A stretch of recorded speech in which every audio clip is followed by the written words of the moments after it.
sei se vocês estão fazendo isso só para deixar a gente feliz. A gente tem 2 palestras. A primeira é com a Verônica. Ela vai falar com vocês sobre experimentos com resolução temporal e usando uma técnica de emissão de raio-x, que é bem parecido com aquelas técnicas de fluorescência que a gente viu, mas a gente vai emitir luz visível. Vai ser muito legal e está relacionado a umas perguntas que fizeram aqui sobre estudar estados excitados da matéria, como esse estado excitado decai para o estado fundamental. Então, Verônica.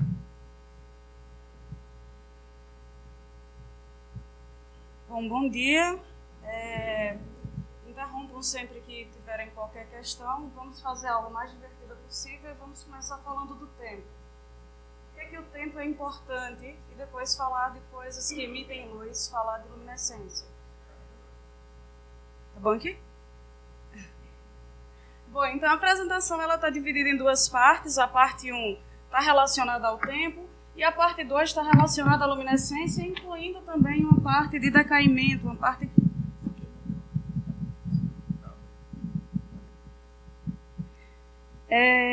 Fazendo um link aqui com a primeira parte, a gente também tem uma parte que está relacionada a tempo de vida, tempo de decaimento luminescente desses sistemas que a gente vai conversar um pouco sobre. Então, primeira coisa, estudos resolvidos no tempo. Experimentos com resolução temporal. O que são estudos resolvidos no tempo? É todo e qualquer estudo que você possa fazer olhando a dinâmica de um processo em função do tempo. Esse tempo pode ser longo, pode ser curto, é um tempo que é relativo. Por exemplo, se a gente pensar geologicamente, a Terra é recente em relação ao universo, que tem 14,5 bilhões de anos. A Terra tem 4,5 bilhões de anos. E a sua formação e a sua diferenciação, que continua acontecendo até hoje, tem dessa ordem de tempo.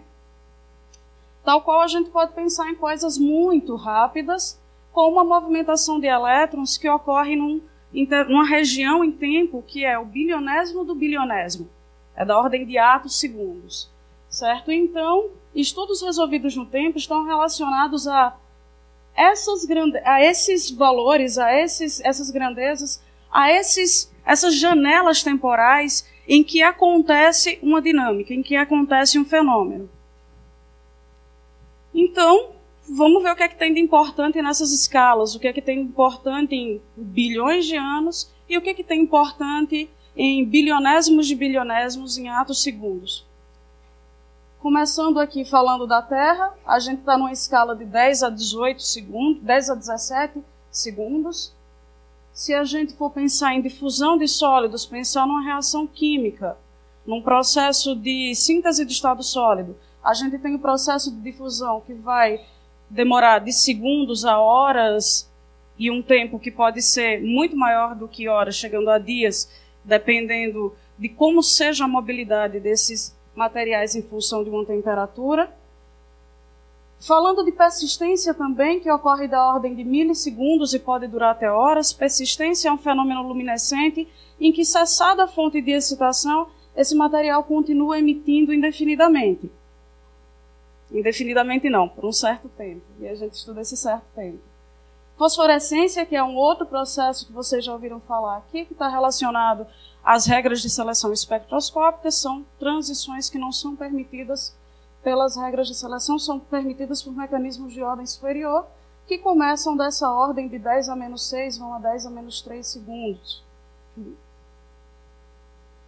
Relaxação eletrônica, fluorescência, que são processos rápidos permitidos por essas regras de seleção. Então, da ordem de nanosegundos. Mas a gente pode ir um pouco mais no tempo, pode ir um pouco mais em coisas mais resolvidas e falar de rotação de moléculas que ocorrem da ordem de picosegundos, 10 a menos 12. Podemos ir um pouco mais longe, chegar na ordem dos femtosegundos e observar a formação de ligações moleculares. E mais ainda, chegando na movimentação eletrônica, e essa escala continua para lá e essa escala continua para cá. Então, todas essas escalas, elas têm a sua importância e a gente vai estudar a dinâmica de processo dentro dessas regiões temporais, certo? No síncrotron, basicamente o que a gente faz está relacionado a essa faixa temporal aqui, que começa nos picosegundos e vão até as horas, certo? E a gente vai se ater um pouco mais a essa região e falar um pouco mais do que é possível com o síncrotron. Bom, o síncrotron tem pulsos, ali eu mostrou para vocês que tem um conjunto de pacotes de elétrons espaçados no tempo que tem uma certa largura de pulso. Essa largura de pulso, ela é da ordem de picosegundos. E com isso daqui, a gente trabalha dessa forma para obter resolução temporal. Estudar eventos que aconteçam, transições que aconteçam nessa ordem ou dentro da janela temporal que é permitida com esse pulso aqui, com essa excitação, com essa largura. Aqui tem uma ilustração do que seria um modo single band, que é um modo de pacote único. A gente tem um único band preenchido em toda a máquina. Na máquina que nós temos 148 bands, a gente tem um único preenchido. E o período de revolução desse band é 311 nanosegundos. Então, a gente tem uma janela temporal de 311 nanosegundos com uma largura de pulso da ordem de 10 a menos 12 segundos para estudar fenômenos que ocorrem nessa janela. Tem também um outro modo, que é um modo híbrido, que a gente vai falar um pouquinho mais à frente, e existem outras possibilidades de se conseguir resolução temporal dessa maneira em síncrotron. Mas vamos nos ater a esses dois aqui, que é a forma com que a gente opera hoje e a forma com que o Sirius deve operar no futuro. Bom, então vamos falar do single band. Já começamos falando de single band. Single band, como o próprio nome já diz, é um único band preenchido, e esse band preenchido, a cada volta que ele dá no anel, cada linha de luz vai receber um pulso dentro dessa janela temporal, certo? Então, para a gente realizar um experimento, a gente vai precisar achar esse pulso e sincronizar esse pulso com o que a gente está fazendo. Dentro dessa janela, e com essa largura aqui, a gente faz uma sincronia desse pulso no momento em que ele está passando pela linha e na hora que ele chega no nosso sistema, para que a gente estude a interação dessa radiação nessa largura com a matéria. Aqui tem uma imagem do que seria esse pulso, usando uma streak camera do grupo de operação, do último single band, em que a gente vê esse pulso com a largura da ordem de 150 a 160 picosegundos. Ele está aqui, certo? Então, esse único pacotinho ele vai estar viajando nesse único band que está preenchido, e toda vez que passar pela linha de luz vai pulsar raio-x. Vai pulsar foto. Vão pulsar fotos. No ultravioleta, no raio-x, no infravermelho, depende da linha que esteja operando. No Sirius, esse modo single band ele não vai ser possível, porque para baixar a emitância do Sirius vai ser preciso usar uma cavidade na verdade, uma cavidade com um terceiro harmônico para diminuir essa emitância. E essa cavidade ela é ativada pela estabilidade do feixe, pela quantidade de raio-x que tem no feixe, pela estabilidade do que está passando ali. Então, esse modo, ele não é possível porque a gente precisa da máquina com a operação alta para excitar a cavidade que vai ajudar a diminuir a emitância. Então, qual é a proposta? A proposta é que tenha-se um modo combinado, um modo multiband, em que há pacotes isolados, pacotes mais altos, e nas linhas de luz em que os experimentos com resolução temporal forem ser feitos, esse pacote aqui é selecionado e você pode realizar o seu experimento. A largura de pulso é da ordem de 30 picosegundos, mas como o Sirius é muito maior que esse daqui, o período de revolução está da ordem de 1,7 microsegundos. Então, dentro dessa janela temporal, decaimentos que ocorram nesse período, fenômenos físicos que ocorram nesse período, poderão ser estudados aqui usando esse modo.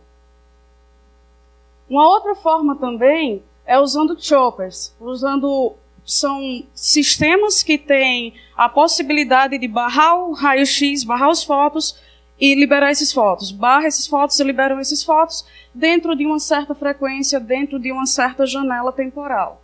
É uma outra forma também de se conseguir esses modos pulsados e se conseguir falar de resolução temporal usando as fontes que nós temos hoje.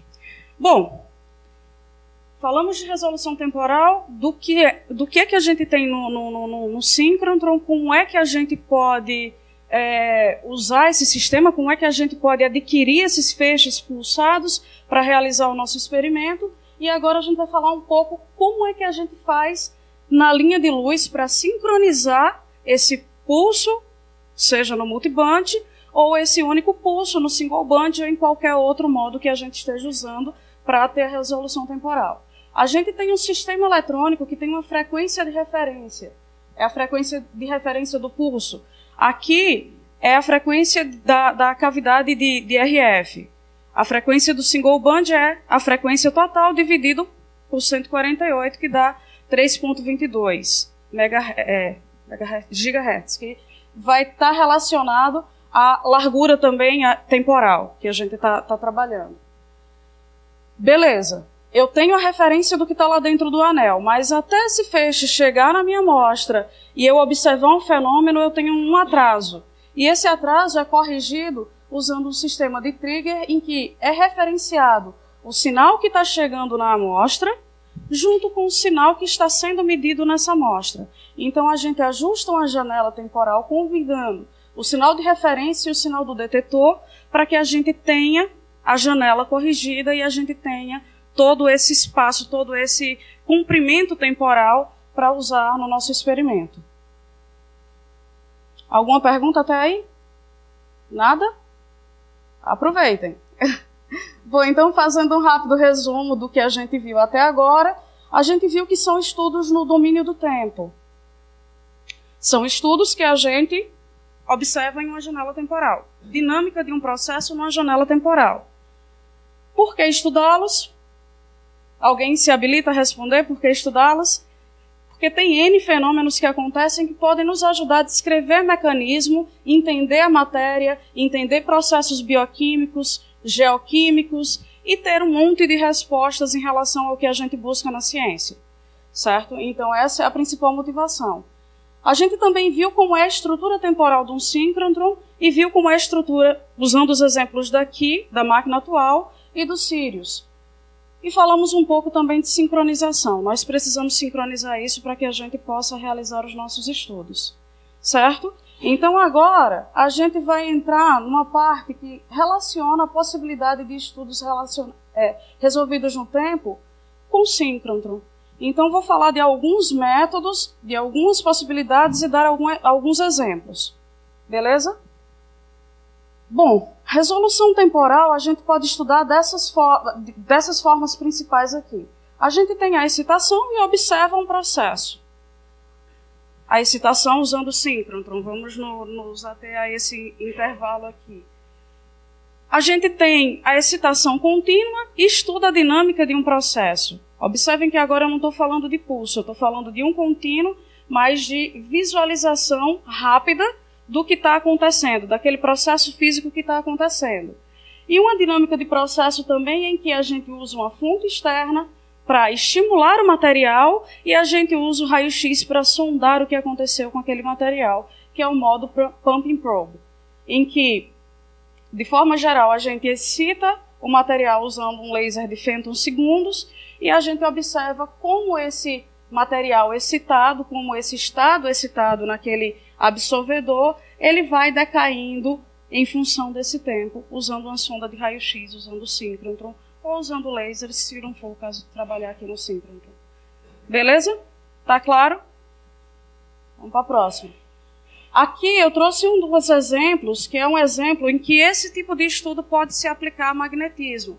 Pensando em dicroísmo circular magnético, pensando em time resolved dicroísmo circular magnético, podemos estudar a dinâmica magnética fotoinduzida em filmes finos. É um exemplo de pumping probe. Nesse trabalho, que é bem recente, o que os autores fizeram foi excitar um filme fino de ferro e platina com um laser no infravermelho, com essa largura de pulso da ordem de femtosegundos, e induzir a desmagnetização desse material em função do tempo. O mecanismo exato eles não descrevem, mas tem alguma coisa que está acontecendo nessa estrutura. Essa excitação, essa fotoindução pode mudar um estado eletrônico nesse material que altera as propriedades magnéticas desse material que é conhecido por ter propriedades magnéticas. Beleza? Próximo exemplo. Esse é um exemplo muito divertido, muito legal de cristalografia de macromoléculas, em que é possível estudar a dinâmica dessa cristalografia. Como é que essas moléculas elas se ordenam, como é que as ligações são formadas usando difração. Aqui tem um exemplo que eu trouxe para vocês de mioglobina ligado com CO. Mioglobina se liga ao grupo M no sangue e o CO é tóxico a esse grupo M. Então, qual o processo que acontece aqui e como é que a gente pode entender esse mecanismo e ter estratégias para que não haja uma intoxicação celular com CO, por exemplo? Como é que a gente desenrola esse mecanismo aqui? Aqui tem um exemplo que foi feito com pumping probe também, em que um laser com largura de 1 picosegundo excitou a amostra e ela foi medida usando raio-x pulsado, o seu padrão de difração. E a estrutura cristalina foi reconstruída e nessa janela de tempo, que foi estudada de até alguns microsegundos, observou-se que esse centro aqui, em que o CO está ligado, ele vai evoluindo até o momento em que ele fica desligado na célula, na macromolécula. Então, qual é o processo que está por trás dessa dinâmica? Observando isso daqui, observando a formação de ligação e a quebra de ligação fotoinduzida ou induzida por algum outro processo, por raio-x, por exemplo, nós podemos traçar estratégias para que não haja esse tipo de fenômeno que é tóxico para o organismo, por exemplo. Beleza? A próxima, esse daqui é um exemplo em que foi feito um estudo cinético de evolução de fases cristalinas, num material em que a gente partiu de um precursor, partiu de um processo sol-gel, e a gente tinha um conjunto amorfizado com uma fase cristalina de sílica, já que a gente está trabalhando com alumínio silicato de cálcio. Essa sílica era sílica micrométrica mesmo, e que foi inserida nesse processo sol-gel. Submetendo isso aqui a um aquecimento controlado, uma atmosfera controlada, foi possível observar essa evolução de fases cristalinas em alguns pontos estratégicos que nós pegamos aqui, combinado com a análise térmica. Na verdade, todos esses difratogramas foram gravados da ordem de 1 minuto, cada um deles. Aqui tem alguns pontos muito específicos em que é mostrada a evolução, a formação de fases cristalinas, para entender o mecanismo de formação, o mecanismo de difusão desse processo, para que houvesse a cristalização do alumínio silicato de cálcio, que é um material que foi usado como matriz para materiais luminescentes. Também é um estudo que foi resolvido no tempo pelo fato de a gente ter um tempo determinado para ver aquela cinética acontecer, ver aquele processo acontecer e entender o que estava acontecendo, como era que a difusão acontecia naquele processo. Sim.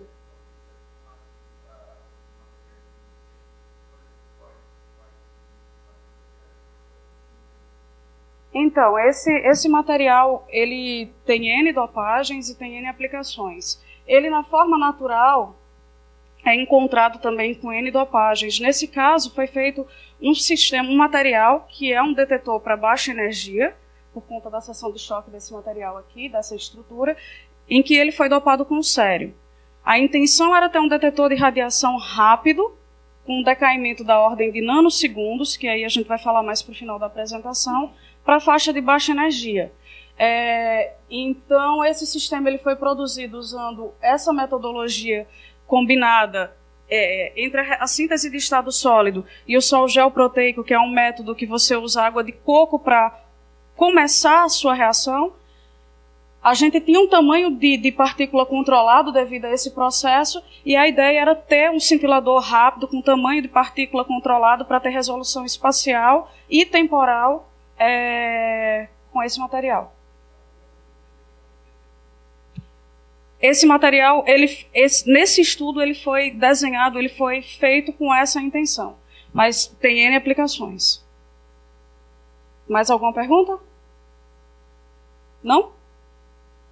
Então, continuemos. Então, continuando aqui, tinha um tempo de síntese, que era um tempo relativamente rápido, da ordem de 1 hora, 1 hora e meia, de aquecimento para que esse material se formasse. E a gente tinha um processo que combinava de fusão de sólido. Um sólido micrométrico para que a gente chegasse numa nanopartícula. Então era muito importante estudar esse processo aqui, ver como essas fases cristalinas evoluíam. Então esse processo, em função do tempo, com um certo aquecimento, uma atmosfera controlada, foi feito aqui usando a difração de raio-x. Em astroquímica, estudos resolvidos no tempo também são bastante úteis. Aqui a gente tem um outro exemplo que também foi trabalhado neste laboratório, em que foi usada espectrometria de massa. Cristais de gelo de dióxido de carbono foram irradiados no single band com laser pulsado na região do ultravioleta de vácuo para tentar entender como é que havia a quebra de ligação, como é que se dissociava esse C e o O para a formação de moléculas pré-bióticas que estão relacionadas à origem da vida, que estão presentes hoje em dia. Que estão presentes em todos os organismos vivos. Por exemplo, aminoácidos, ou em quase todos. Por exemplo, aminoácidos, estruturas complexas como essas, que para ser entendida se começa estudando como é que esses sistemas aqui se decompuseram em termos de atmosfera, em termos de exposição à radiação.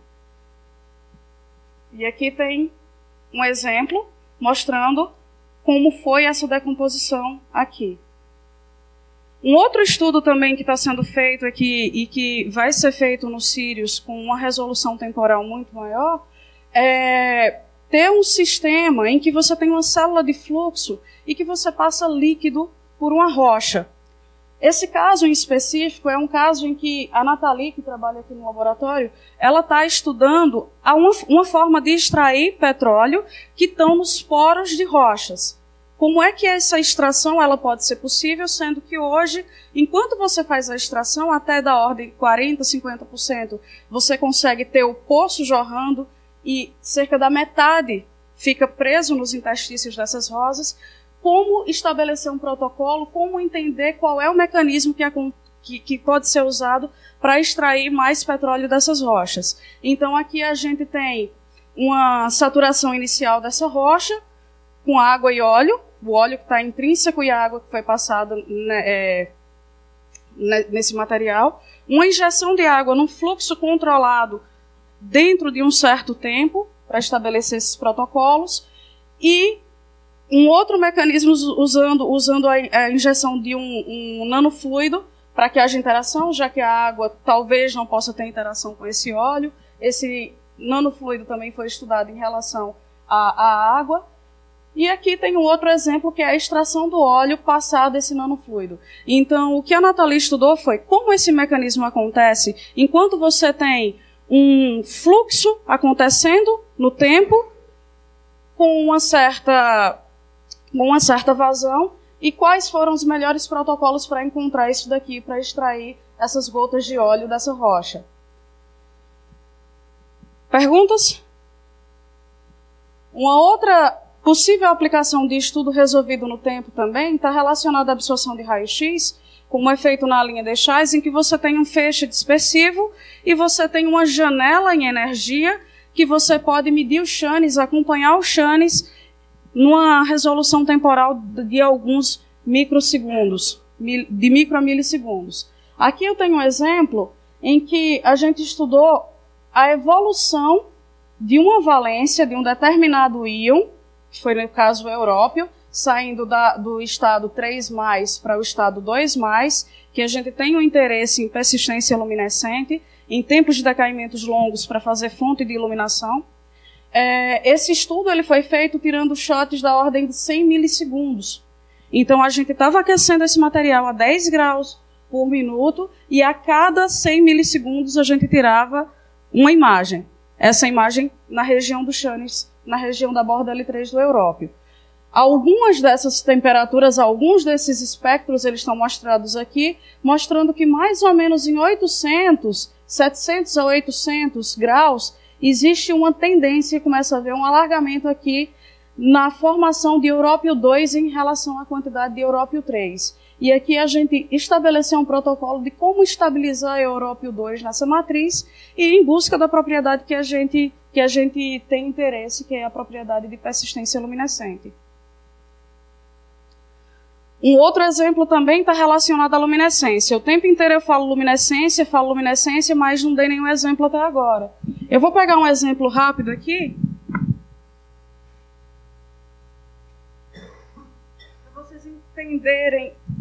Para vocês entenderem o que é persistência luminescente e o que é esse decaimento luminescente a que eu me refiro.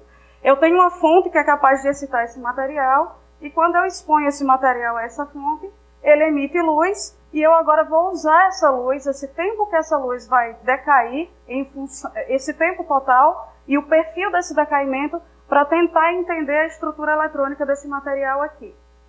Tentar desenvolver um mecanismo de luminescência em que eu consiga, novamente, ter pistas de como desenhar o material ideal para uma determinada aplicação. Aqui, usando...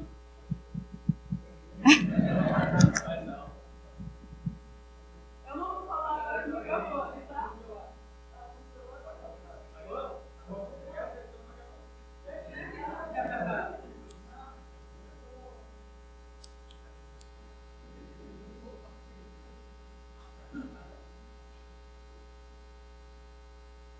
Eu tenho uma fonte de ultravioleta aqui e eu estou excitando um determinado nível de energia aqui que a gente vai ver mais à frente na apresentação. E agora eu uso esse decaimento, essa luz, o tempo que ele vai demorar para apagar e o perfil que ele tem para apagar, para entender essa estrutura, combinado com algumas outras variáveis que a gente também vai conhecer mais à frente.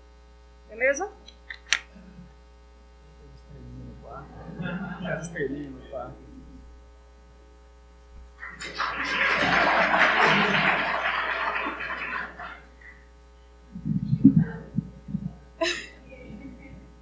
Assim eu não consigo, minha gente. Bom, então vamos lá. Aqui tem um desses exemplos de luminescência, só que é um que decai muito rápido, que a gente não vai ver. Porque é o que o Tiago acabou de perguntar. É o alumínio silicato de cálcio, dopado com cério, que tem um certo tempo de decaimento que está da ordem dos nanosegundos. Aqui tem algumas combinações com coadopagem em que a gente estimou esse tempo de decaimento com 2 ajustes temporais, mas da ordem de 24 nanosegundos e um segundo decaimento da ordem de 70 nanosegundos. Esse material, com essa seção de choque, ele é bastante interessante para a região de baixa energia. Mas, tipicamente, os cintiladores mais rápidos que a gente conhece na área médica, por exemplo, que são o iodeto de sódio dopado com tálio, o oxsulfeto de lutécio dopado com cério, tem decaimento maior do que isso daqui. Então, para estudar um fenômeno em tempo real, um fenômeno fisiológico, na nossa escala de tempo, esse material aqui ele tem um perfil bastante interessante para isso. Além do que ele é nanoestruturado, a gente pode fazer um cintilador com uma resolução espacial também, certo? Então, não é o caso para a área médica, mas é o caso para a área científica aqui. Beleza? Perguntas sobre estudos resolvidos no tempo, sobre os exemplos que foram mostrados? Pergunta. Você tinha mostrado que dava para acompanhar processos de doação de energia para molécula em cristalografia. É o do CO. Essa? Isso. Existe relato de catálise em cristal, porque eu acredito que se você colocar um substrato frente ao cristal, pelo fenômeno de difusão ser bem lento, você vai ter um mosaico no teu cristal. Isso talvez atrapalhe a resolução quando você for difratar o cristal. Do ponto de vista técnico, saberia me dizer algo nesse sentido? Se as técnicas utilizadas para medir esse tipo de fenômeno são feitas dessa forma? É o cristal catalítico que é feito? Aqui são cristais de mioglobina ligados a... Foi claro, acho que consegui passar. Nesse caso aqui foram cristais de mioglobina ligados ao CO. E essa dinâmica foi estudada usando difração de Lawrey, em que foram mapeadas as posições de cada um desses absorvedores para reconstruir, de cada um desses centros espalhadores, para reconstruir essa estrutura 3D. Em termos de catálise do processo mais longo, o exemplo, esse daqui foi um dos exemplos que eu trouxe, que foi a formação do cristal com a fase que você tem interesse, que nesse caso aqui era essa fase majoritária aqui de aluminosilicato de cálcio. Então é um outro processo em que não foi usado o raio-x pulsado, foi usado o raio-x em modo contínuo, mas você tinha uma cinética acontecendo em relação ao aquecimento. Uhum. Então você tirava difratogramas da ordem de 1 minuto. Hoje é possível já fazer um pouco mais rápido aqui. Nesse caso é salino, mas é feito in situ, né? Quer dizer, você foi feito na linha. Isso. E acredito que para a proteína isso seja um pouco inviável, porque a gente normalmente consegue o cristal antes de ter. Né? Conseguir o cristal na linha, eu nunca ouvi falar. Eu digo o seguinte, para a inclusão, uma vez tendo o cristal pronto, fazendo a inclusão de um substrato, você tem alguma ideia se isso é possível? Eu não sei te responder se incluindo esse substrato é possível. É possível, Ana? Eu ainda não. Eu acho que não é impossível. A gente ainda não. Por exemplo, eu nunca fiz, a gente nunca viu nada aqui. Porque você vai criar mosaicidade, você vai dar uma destruída no cristal naquele local, e isso vai prejudicar a sua resolução. Se for um processo rápido, talvez você consiga. Então, essas dinâmicas que a gente vai pensar para os cílios nessa outra faixa de tempo, talvez seja possível, porque é uma coisa que a gente quer acompanhar. Tem experimentos desse tipo já acontecendo no SRF, por exemplo, de acompanhar reações dentro do cristal. Isso é possível, mas são coisas ainda pequenas que não perturbam a organização cristalina. Então não é qualquer reação que você pode ver. Na verdade você faz o soaking e já começa a olhar na hora. Tem coisas, por exemplo, você vem com... Você tem o seu cristal ali, ele tá num daquele suporte de microfluídica. Então aí você pode ter o seu cristal lá no seu chip, e aí vem o ligante e aí você acompanha o que acontece com o cristal. Mas ainda é bem experimental, pré-experimental.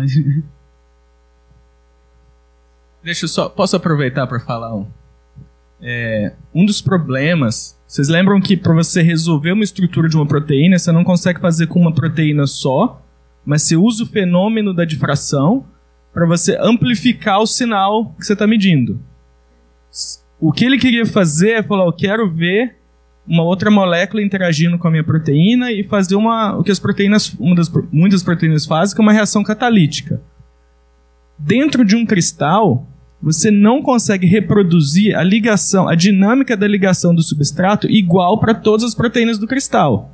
Então você não vai conseguir somar as intensidades com a mesma diferença de fase e resolver esse problema. Nesse caso eles conseguiram, porque eles veem, o CO está ligado em todos os sítios, eles iluminam com a luz em todos e na média o CO se desliga de todos os sítios, de todas as proteínas daquele cristal. Então isso aqui é uma representação média de como o CO está desligando de todos os sítios lá. Mas você ainda tem uma média sobre vários sítios. O que as pessoas tentam fazer há muitos anos é resolver a estrutura de uma proteína com uma única proteína. O Free Electron Laser eles estão tentando fazer isso há muitos anos, e aí você poderia começar a entrar resolver dinâmicas. Você quer resolver uma única proteína com resolução espacial alta, com resolução temporal, e fazer dinâmica. Mas isso é o futuro.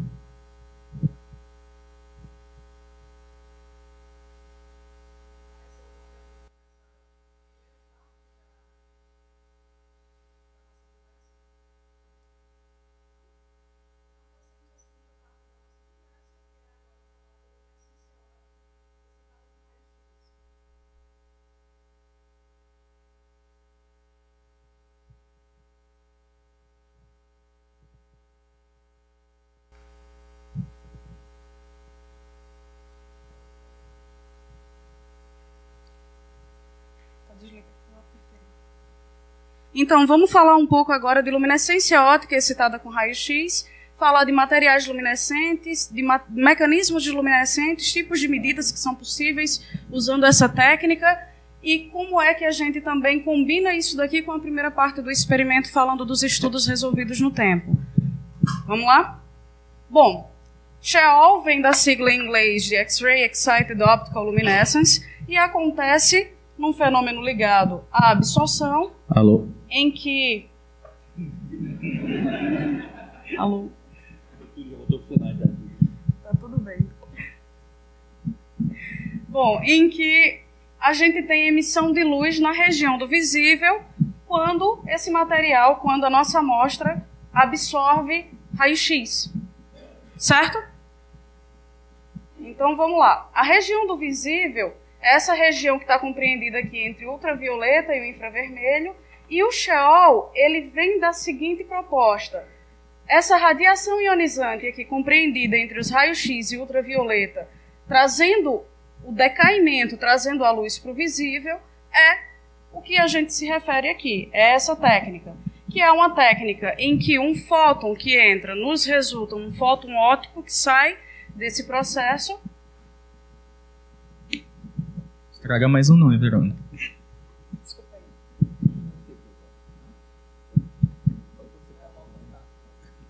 Vou ficar quieto agora. Bom, então a gente tem um material, a gente tem uma técnica que é fóton in, fóton out. Então, para cada fóton absorvido, a gente tem um fóton emitido. Esse fóton emitido, ele está nessa região espectral aqui, entre o ultravioleta próximo e o infravermelho próximo, passando pelo visível.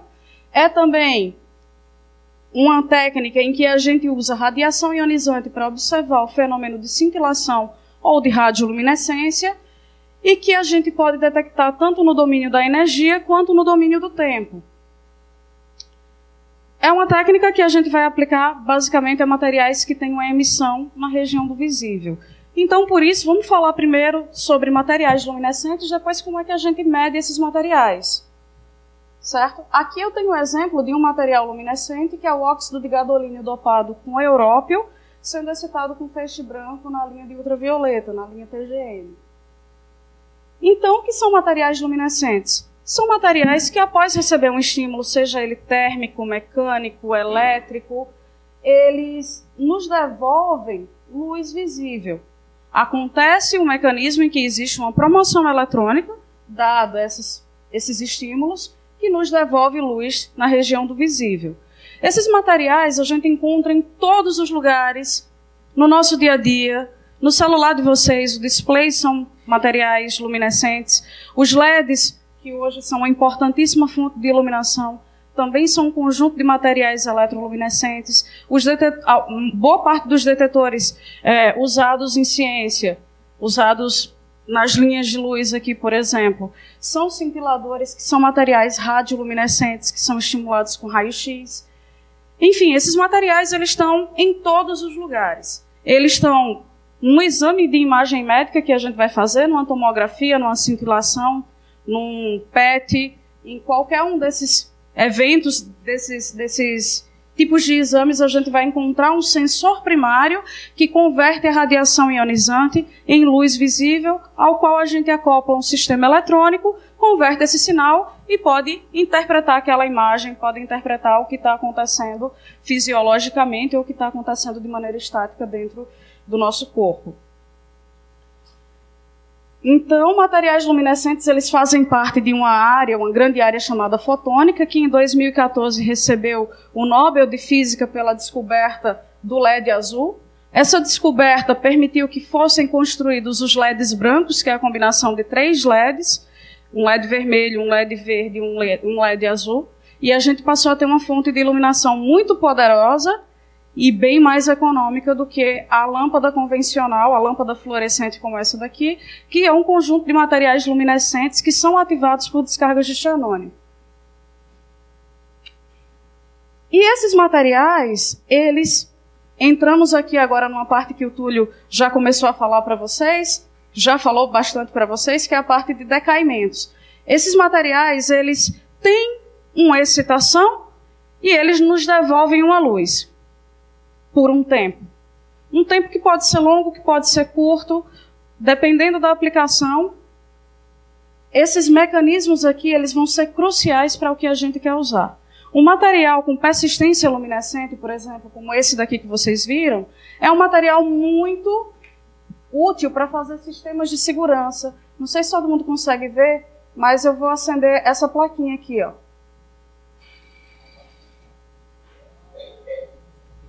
Beleza?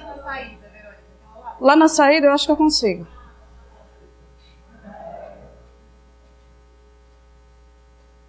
Certo? Então, é esse material aqui.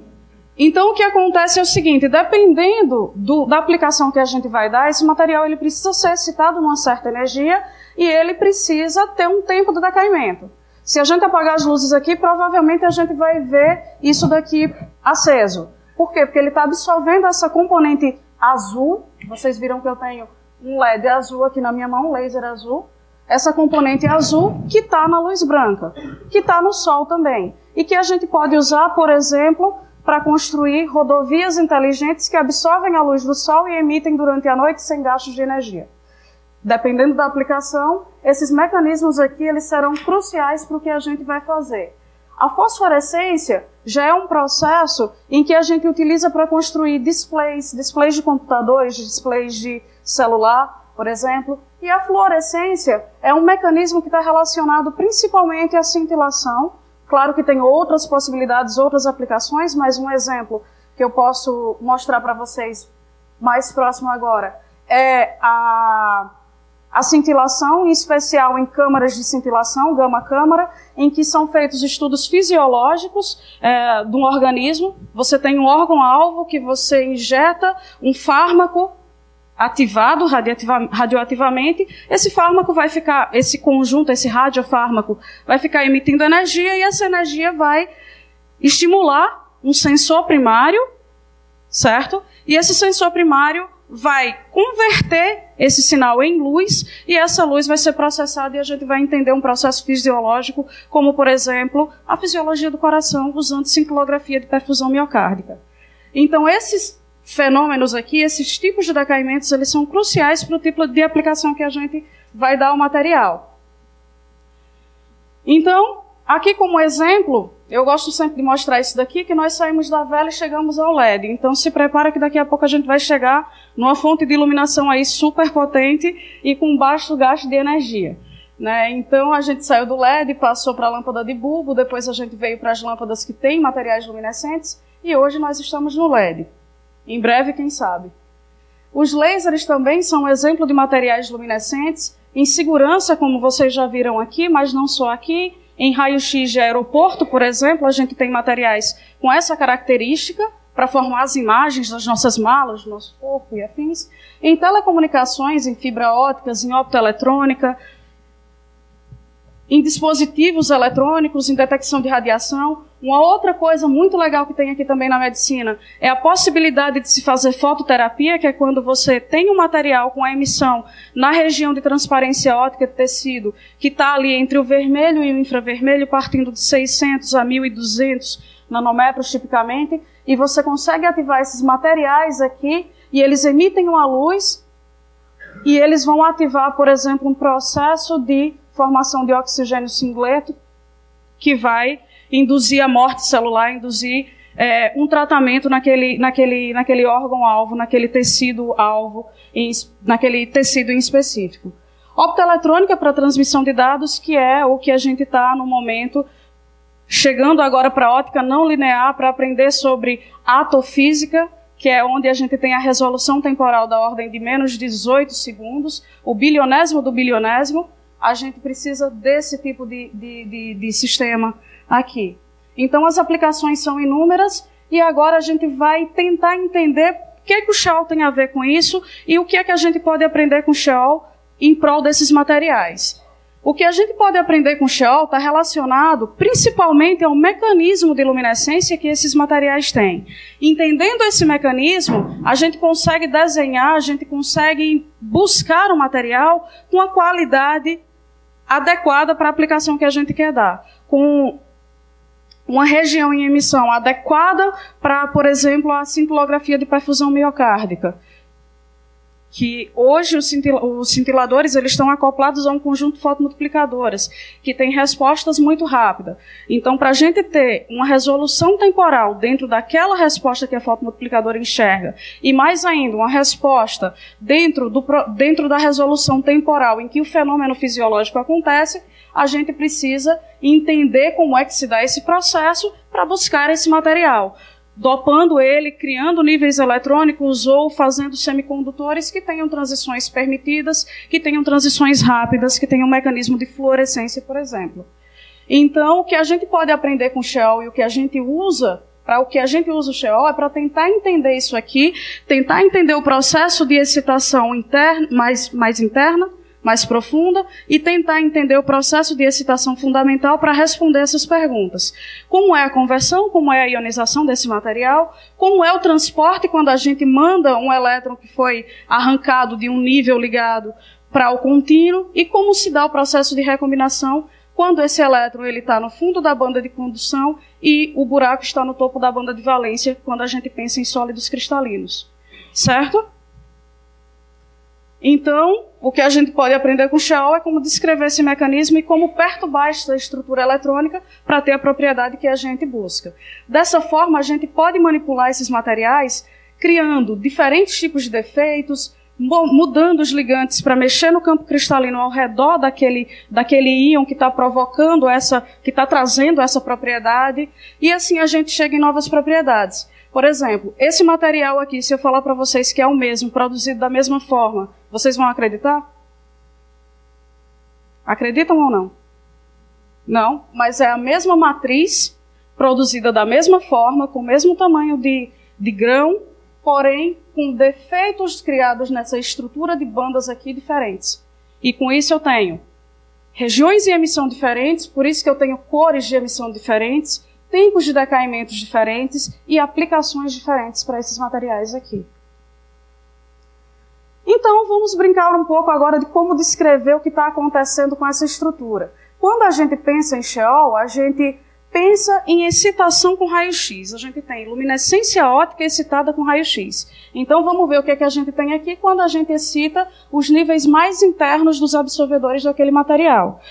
Aqui eu tenho um exemplo ainda do alumínio silicato de cálcio, que a gente já falou bastante dele, que ele foi excitado na região da borda K do cálcio, do alumínio, do silício e do cério, que é o dopante, e a gente observou como é o processo óptico ao redor dessas bordas de absorção, que é onde tem as subidas abruptas, o gasto grande de energia para arrancar um elétron que está ligado nesses absorvedores aqui. E o que a gente encontrou foi o seguinte: a luminescência total, a luminescência integrada, ela cresce conforme a energia cresce em todos os casos. Pensando em cintilador, isso é uma das características ideais do cintilador, que ela cresça em função da energia.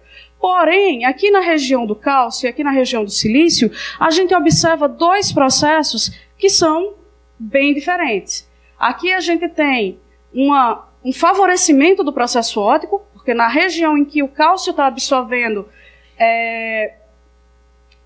na região da borda K do cálcio, a gente tem uma subida favorecendo esse processo de luminescência, o que é normal, já que a gente tem essa subida que tem um gasto de energia, tem um conjunto de fenômenos acontecendo de uma forma mais intensa, então a gente tem uma proporcionalidade aqui, e aqui a gente não tem, a gente tem uma competição. Quando o Túlio falou para vocês sobre excitar esses níveis mais internos, ele falou em fluorescência, falou em espectroscopia OG, falou de uma série de processos. Possivelmente o que esteja acontecendo aqui é um mecanismo de competição para a relaxação dessa rede aqui por efeito OG. Essa é uma das possibilidades. Então, entendendo esse mecanismo, a gente sabe que essa não é uma região tão interessante da gente usar, porque a gente tem um processo de competição aqui. A gente tem uma diminuição da intensidade luminescente, haja vista que a gente tem competição com outro processo que está acontecendo. Certo? Então, a gente usa o espectro de excitação combinado com a absorção de raio-x para entender como esse elétron foi arrancado aqui e como é que essa resposta no visível ela variou. E assim entender o que está acontecendo, quem está favorecendo o processo ou não. Para a gente acessar essa região aqui, a gente precisa de energias um pouco menores que os raios-x. Então a gente entra no regime do ultravioleta de vácuo. Mas isso daqui ainda faz parte dessa estrutura, ainda faz parte do mecanismo que a gente está tentando descrever. Então, o que a gente vai fazer para ver isso daqui? A gente vai usar o mesmo setup, a mesma estrutura que a gente está usando para entender o que acontece nos níveis mais internos, para entender o que acontece nesses níveis mais externos, quando a gente pensa no sólido cristalino, na estrutura de bandas que ele tem aqui, a banda de valência e a banda de condução. Então, para descrever um mecanismo de luminescência, eu preciso saber como é a excitação fundamental, como é o processo, que o processo óptico começa, qual é o mínimo que eu preciso ter para entender esse processo óptico aqui. Então, eu também posso fazer citação, e devo fazer essa citação, na região do ultravioleta, em se tratando aqui de um material que é isolante, ou mesmo na região do visível, em se tratando de semicondutores que tem o gap nessa região aqui do visível. O que eu encontro aqui é o seguinte: usando essa excitação, mapeando todo esse processo aqui nessa região de baixa energia, é que a largura de separação entre a banda de valência e a banda de condução está da ordem de 6,5 electronvolts. Então, vamos lá. Agora eu já sei o que é que está acontecendo aqui quando eu excito cálcio, silício, alumínio, sério, eu entendo qual o processo que está tendo. Entendo, inclusive, que no caso do silício pode ter um processo de competição com um mecanismo de relaxação via elétron G. Agora eu também já conheço essa separação aqui da largura entre as bandas de valência e a banda de condução.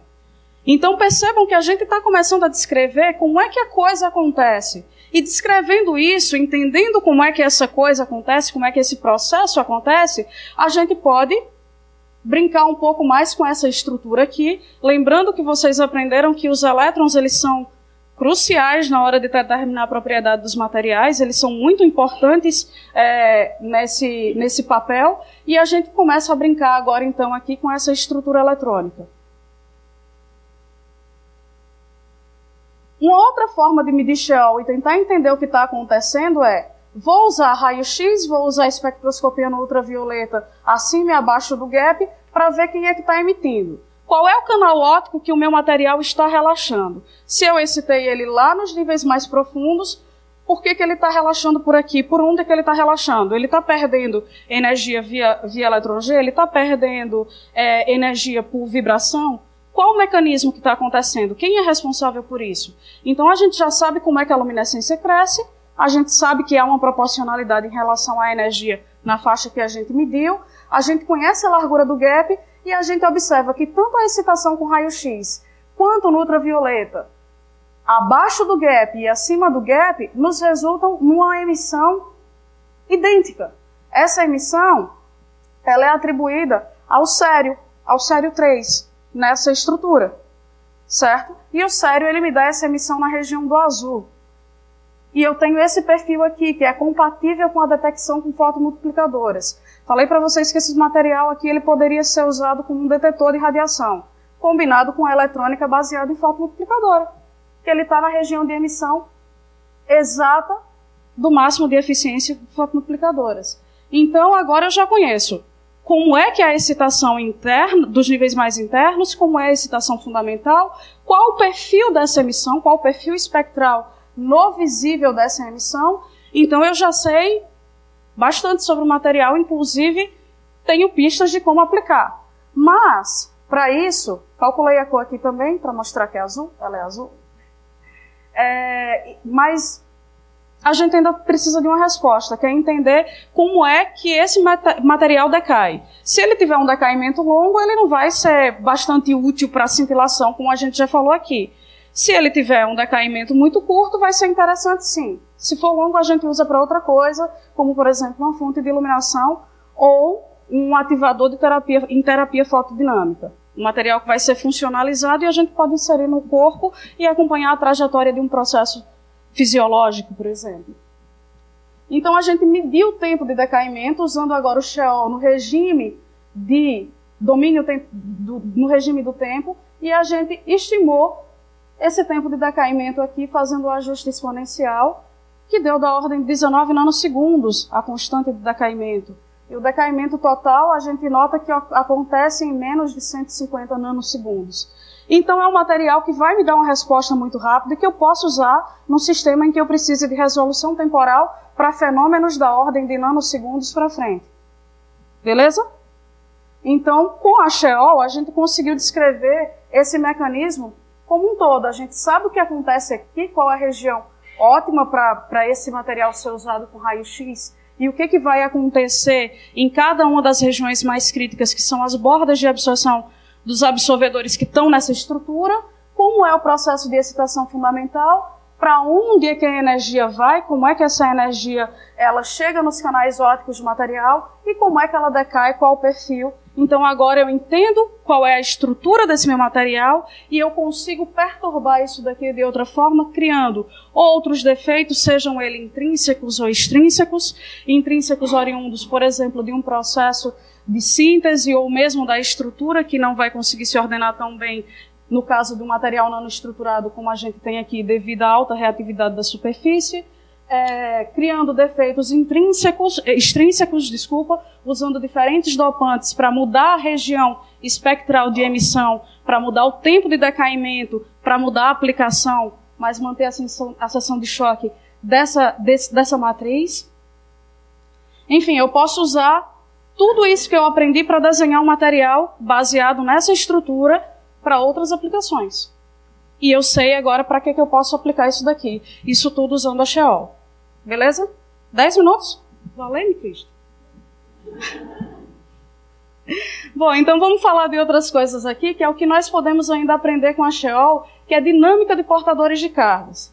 Está aqui esse mesmo material que a gente já brincou um pouquinho, está aqui a estrutura eletrônica, está aqui a excitação na região do ultravioleta de vácuo e o perfil espectral de emissão abaixo, acima do gap e no gap. O que a gente consegue determinar com isso daqui? No começo da apresentação, o Túlio falou que foi perguntado sobre determinação de níveis de energia usando essa técnica, possivelmente. Como é que se faria isso? Usando essa técnica, a gente pega a luminescência total e a gente vai varrendo isso daqui em função da energia. Observem que eu tenho essa primeira banda aqui. Essa primeira banda é a LMCT, que é a banda de transferência de carga oxigênio európio, já que esse material tem európio na sua estrutura, né? É aluminato de estrôncio dopado com európio disprósio. E aqui eu tenho uma subida abrupta que caracteriza o band gap desse material. Então eu já consigo localizar alguns desses níveis nessa estrutura. Mais à frente, se eu continuar, eu vou observar outras bandas que vão aparecendo e que estão relacionadas a essas posições de níveis nessa estrutura eletrônica. E o próximo passo seria entender como é que a emissão, o perfil da emissão no visível ocorre e como é que ocorre esse tempo de decaimento. Olha que interessante, esse daqui é o mesmo material e observem como a resposta espectral dele muda conforme eu vario a energia. Quando eu excito esse material em cima da banda de transferência de carga, excitando os níveis eletrônicos do dopante, eu tenho esse perfil preto aqui. Eu só tenho emissão de európio 2. Não vejo disprósio, não vejo outros canais. Quando eu excito em cima do gap, eu estou transferindo energia para todos os canais agora, porque eu tenho um par elétron-buraco recombinando que pode transferir energia para esse processo. E eu observo agora linhas de disprósio e contaminação de európio 3 também. O európio 2 não foi totalmente reduzido. Quando eu vou além, alguns desses níveis mudam. Por quê? Porque possivelmente eu excitei um nível aqui que é um nível eletrônico do disprósio também, que está coincidindo aqui com a região da banda da região do band gap. Quando eu olho o perfil temporal desse material em diferentes energias, considerando a banda de transferência, considerando o gap, considerando algo além do gap, eu vejo uma mudança no perfil de decaimento. Então vejam só. Eu tenho N variáveis agora, eu tenho uma dinâmica de portadores de carga aqui que está mudando, processos que estão acontecendo, dada a localização desses níveis eletrônicos e dada a excitação de cada um desses níveis. Então, com isso, eu também consigo descrever esse mecanismo, descrever como é que estão organizados esses níveis e entender o processo de luminescência como um todo.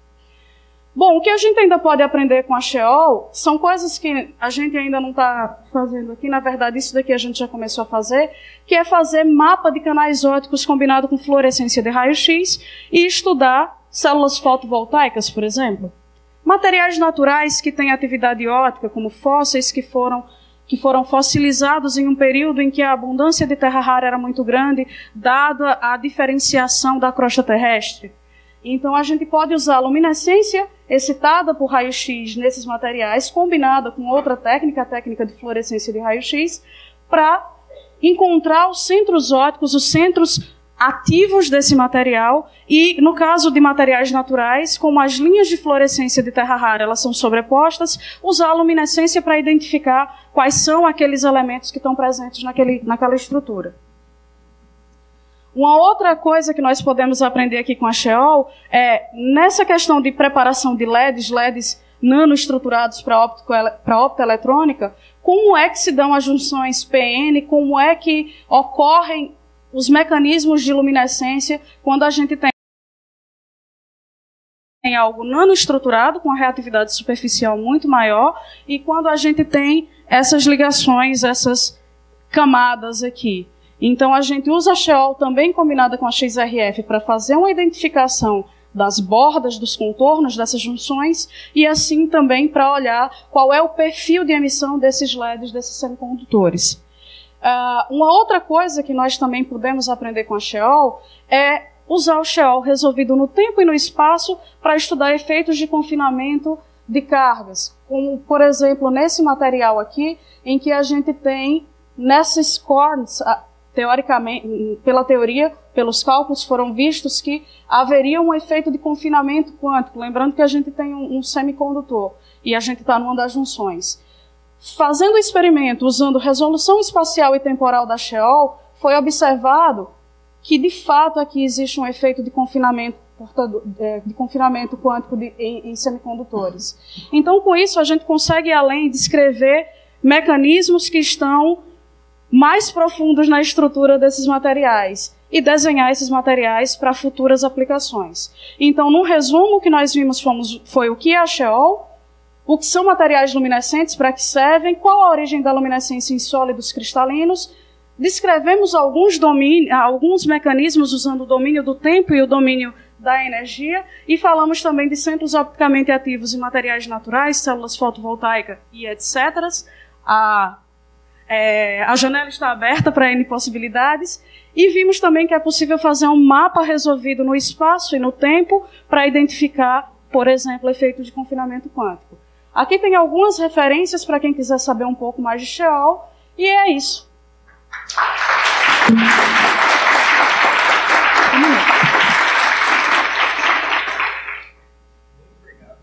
Perdão pelo minuto, Túlio. Próxima vez eu faço melhor.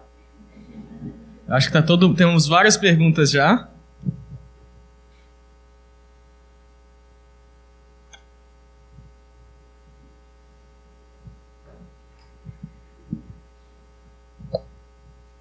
Oi, Verônica. Oi. Obrigado pelo seminário. Tudo bem? Bastante didático e bem dividido, bem sequenciado. Eu acho que você deve ter ganhado um pacote de biscoito do Ricardo para falar tanto em Europa. Assim, brincadeira. Então, a minha pergunta é mais de caráter de curiosidade mesmo. Quais são os critérios assim que se utiliza quando você pensa em usar esses dopantes? Né? Por exemplo, você deu como exemplos o europeu e o disprósio, em outro caso o sério.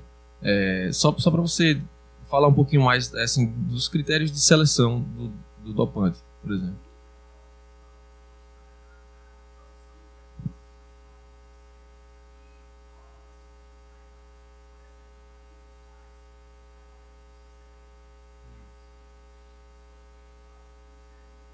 Do verde. Então, para preparar o material que é usado lá, foi-se buscar um material que emitisse no verde com a seção de choque adequada para aquela região em energia que a linha opera e num certo regime de tempo de decaimento compatível com a eletrônica, então se escolheu usar um material que emite no verde, nesse caso o cintilador atual é um oxsulfeto de gadolínio dopado com térbio. O térbio, as terras raras, de uma forma geral, elas têm a camada 4F blindada. E então, essas transições elas não vão sofrer tanto influência do campo cristalino. Elas, no geral, elas vão manter uma região em emissão que a gente consegue estimar qual o perfil que a gente vai buscar. No caso do sério, ele tem transição FD, que sofre influência do campo cristalino. Então, se você está num campo cristalino muito intenso, aquele material que é azul, ele pode emitir no vermelho. Então, agora você tem que considerar no desenho do seu material também o que você está tendo como matriz, o porquê daquela matriz, qual o campo cristalino que você tem e como isso vai influenciar o seu material. Se você tem uma nanopartícula, você tem ligações incompletas na superfície. Então, quanto que esse campo cristalino vai influenciar essas transições que são externas, né, que não são blindadas, como a maior parte dos lantanídeos. Obrigado. Mais perguntas? Aqui.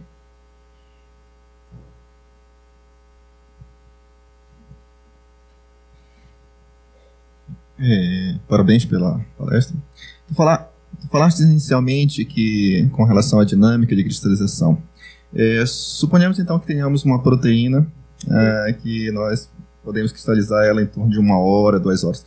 É possível acompanhar essa dinâmica de cristalização para uma macromolécula que tem uma cinética um pouco mais rápida? Que tem uma cinética, nesse caso, um pouco mais lenta, da ordem de 1 hora. Bom, o exemplo que eu dei aqui não foi com macromolécula, mas imagino que o mecanismo seja da mesma natureza. Tá dentro também da resposta um pouco da resposta que o Túlio e que a Ana já deram, que é o seguinte: a dificuldade em acompanhar esse processo por conta da resolução que você vai ter, o processo de ligação dessas macromoléculas, da formação dessas ligações. Aqui eu dei um exemplo de um material de estado sólido, um material inorgânico, certo? O que a gente acompanhou foi uma cinética em 1 hora de aquecimento, em que a gente observou como era que havia o processo de difusão. Então, partindo desse ponto de vista, sim, é possível. Mas para macromoléculas tem alguns detalhes a mais, que tem a questão do dano da radiação, tem N outros fatores que podem não favorecer tanto. Por conta do dano de radiação, também é possível que você tenha uma interferência por isso. Vocês querem... Não, tá muito legal. Imagina que quando você está fazendo difração de proteínas, antes de você formar um bom cristal grande, você tem 0 de sinal. Aí, de repente, você vai ter um sinal grande, é muito difícil acompanhar essa cinética. A não ser que você esteja num Sirius, aí você vai começar a ver sinal mesmo de cristais muito pequenos, e aí talvez... Mas aí, se você tem isso, você não vai querer esperar seu cristal grande, você vai resolver o seu microcristal já. Aquele espectro 3D de excitação e emissão, é possível fazer variando a temperatura também? É possível fazer variando a temperatura, sim. Hoje a gente... Se fala esse daqui...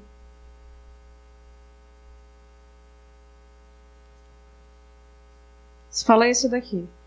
É possível fazer, sim, variando a temperatura para mais ou para menos, mas hoje, neste exato momento, a gente não está fazendo.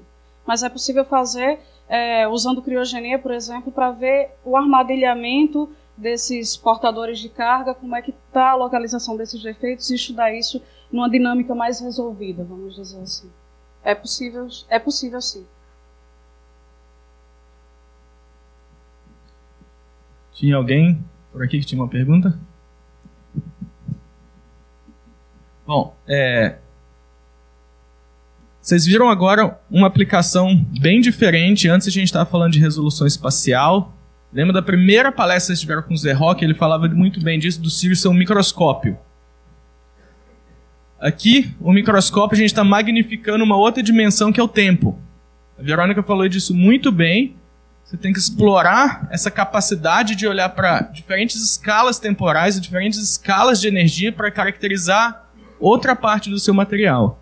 Então isso vem na ideia dos Sirius e as técnicas de síncrotron serem como os grandes microscópios, onde você tem controle total de várias escalas de tempo, escalas espaciais, energia e momento, que vocês viram também lá na espectroscopia.